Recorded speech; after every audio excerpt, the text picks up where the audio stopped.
महंत रामगिरींचे मोहम्मद पैगंबरांबाबत वादग्रस्त विधान, रामगिरी महाराजांच्या वादग्रस्त वक्तव्यामुळे वाद, रामगिरी महाराजांना अटक करण्याची मुस्लिम समुदायाची मागणी.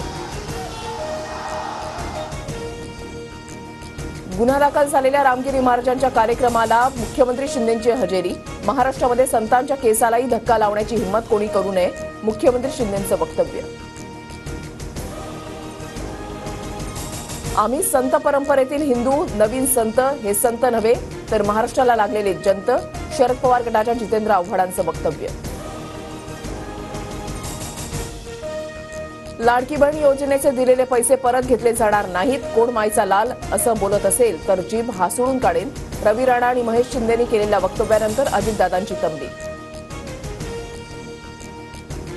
अंजली दमानी आणि सूरज चव्हाणांमध्ये ट्विटर वॉर, उद्या पासपोर्ट आणि ITR घेऊन येते, कुठे येऊ कळवा, अंजली दमानी यांचं ट्विट. तर तुमच्या पत्रकार परिषदेनंतर तुमचे कारनामे समोर आणणार, सूरज चव्हाण यांचा इशारा.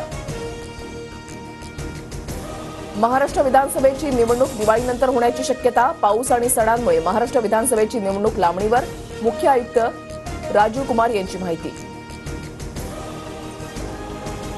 बांगलादेशच्या अंतरिम सरकारचे मुख्य सल्लागार मोहम्मद युनूस यांचा पंतप्रधान मोदींना फोन, बांगलादेशातील हिंदू आणि अल्पसंख्याकांच्या सुरक्षेचं युनूस यांच्याकडून आश्वासन, ट्विट करत पंतप्रधान मोदींची माहिती.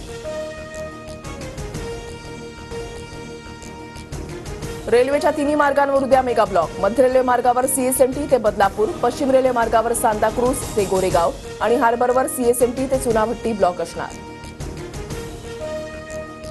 ऑगस्टपासून पावसानं विश्रांती घेतल्यामुळे पुन्हा उकाडा वाढला, पुढील काही दिवसात मुंबई, ठाणे, पालघरमधील काही भागात हलक्या सरींची शक्यता.